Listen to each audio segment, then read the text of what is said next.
আমাদের দেশ মুসলিম দেশ, তারপরেও কেন এত দুর্নীতি হচ্ছে?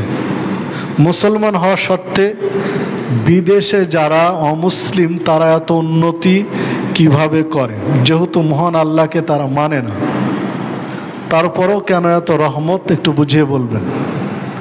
সম্মানিত উপস্থিতি, আমাদের দেশ মুসলিম, তারপরে এত দুর্নীতি কেন? তো দুর্নীতি কারা করে? মানুষ করে। আমাদের দেশ মুসলিম ঠিক আছে, কিন্তু এত দুর্নীতি হওয়ার পিছনে কারণ হলো যে শিক্ষা এবং সুশিক্ষা দুই জিনিস। শিক্ষা এবং সুশিক্ষা দুই জিনিস। আমাদের দেশের মানুষ শিক্ষিত কিন্তু সুশিক্ষিত নয়। আমাদের দেশের মানুষের শিক্ষা আছে কিন্তু সুশিক্ষা নেই। এটা হলো সবচেয়ে বড় বিষয়। যত দুর্নীতি বাংলাদেশে আপনি তালিকা করেন, এই দুর্নীতির পিছনে যারা জড়িত আছে আপ টু বটম, উপর থেকে শেষ পর্যন্ত প্রায় সবাই শিক্ষিত মানুষ। অশিক্ষিত, মূর্খ, কামলা দেয় এইরকম মূর্খ মানুষ এই মূল দুর্নীতির সাথে জড়িত নয়। হ্যাঁ, আপনারা এই যে টোকাই ছিনতাই করতেছে, এগুলো কারা? এগুলো ছোট ছোট কয় টাকা ছিনতাই বা টোকাই যারা চুরি চামারি কয় টাকা আর করে তারা। কিন্তু দুর্নীতি লক্ষ লক্ষ কোটি কোটি, হাজার কোটি, শত কোটি, এসব দুর্নীতি ক্রাইমের সাথে জড়িত। আর সবাই উচ্চশিক্ষিত, দেশি বিদেশি ডিগ্রিতে তারা ভরপুর। তারা শিক্ষিত কিন্তু সুশিক্ষিত নয়। একজন মানুষ বিড়ি খায়, আপনি তাকে শিক্ষিত মনে করলে ভুল হবে।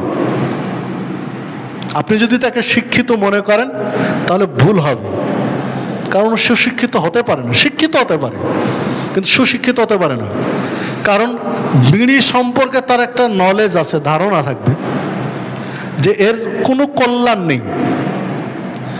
বিড়ি, সিগারেট, জর্দা, গুল বা এই জাতীয় উপাদানে যত উপাদান আছে তাতে একটাও মানুষের জন্য কল্যাণকর নয়, ক্ষতিকর। এরা নিজেরা ধীরে ধীরে নিজেদের শরীরকে ক্ষতির দিকে, ধ্বংসের দিকে নিয়ে যাচ্ছে। তাহলে সুশিক্ষা নেই, তাই তার পক্ষে সম্ভব হচ্ছে। যদি সুশিক্ষা থাকতো হতো না। তো এগুলোর পিছনে মূল কারণ হলো সুশিক্ষার অভাব। তাদের মধ্যে সুশিক্ষা নেই। আর সুশিক্ষা তখনই পরিপূর্ণ হবে যখন তার মধ্যে ধর্মীয় শিক্ষা থাকবে। আপনি আমি হিসাব করি, বাহিরে যাব না, আমরা যে কয়জন বসে আছি, এই কয়জনের ছেলে মেয়ে নিয়ে আপনি চিন্তা করেন। 6 বছর বয়স থেকে সাধারণত স্কুলে যাওয়া শুরু হয়, 5 থেকে 6 বছর। প্রাইমারি লেভেলটা 10 বছর বা 11 বছর। তাহলে যাদের বাচ্চা 11 বছর বয়স,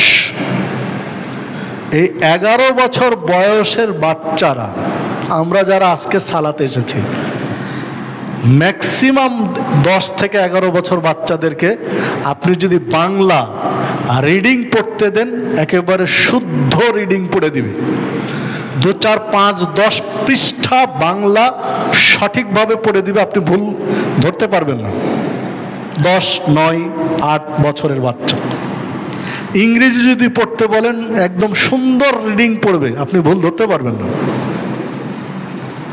ওই বাচ্চাটাকেই যদি আপনি কোরআন মাজিদ পড়তে দেন, তাহলে পার্সেন্টেজ 50 নয়, হয়তোবা 10, 15, 20% পাওয়া কঠিন হবে। কেউ হয়তোবা কেবল শিখছে, ভাঙা ভাঙা একটু পারে, রিডিং পড়তে পারে না, তাহলে হেরে গেছে। তো আপনি আমি এখানে, তো দুর্নীতি হবে না তো কি হবে? এই পৃথিবীতে জ্ঞান আহরণের যত উৎস রয়েছে, শ্রেষ্ঠ উৎস হচ্ছে কোরআন মাজিদ। কারণ কোরআন মাজিদে যে জ্ঞান একেবারে 100% 100তে 100 ভাগ সঠিক এবং মানুষের জন্য কল্যাণকর, বাস্তবিক জ্ঞান। তো যেই জ্ঞানগুলো বাংলা বলেন, ইংরেজি বলেন বা আর অন্য ভাষা বলেন, এগুলো সব মানুষ রচিত জ্ঞান, মানুষ লিখেছে। বাংলা সাহিত্যে একটা গল্প লিখেছে, কিসের জন্য? বাস্তব প্রেক্ষাপটের আলোকে কিছু শেখানোর জন্য। কিছু গল্প দিয়ে বাংলা সাহিত্য রচিত হয়েছে, এই গল্প দিয়ে তাকে জ্ঞান শিখাবে। ইংরেজি সাহিত্য, কিছু গল্প দিয়ে ইংরেজি সাহিত্য রচনা করা হয়েছে, এই গল্পের মাধ্যমে বাস্তব জীবনের আলোকে তাকে কিছু শিখাবে। তো এগুলো দেখেন মানুষের কল্পনা প্রসূত, মগজ প্রসূত। আর কোরআন মাজিদ যে জ্ঞান শিখাতে চায় সেটা সরাসরি আল্লাহ প্রদত্ত।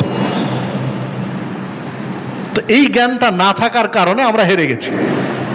আপনি আমি যে জ্ঞান শিখেছি, যে বই পুস্তক পড়েছি, এইগুলো একদম প্র্যাকটিক্যাল জ্ঞান আপনাকে আমাকে দেয়নি। এই জ্ঞানগুলো দিত ইসলাম, কোরআন এবং সুন্নাহ। তো এগুলোই মূলত ভাই সমস্যা। এই দুর্নীতির পিছনে বা অন্যায়ের পিছনে এগুলোই সমস্যা। এটা মানুষ বোঝেই না।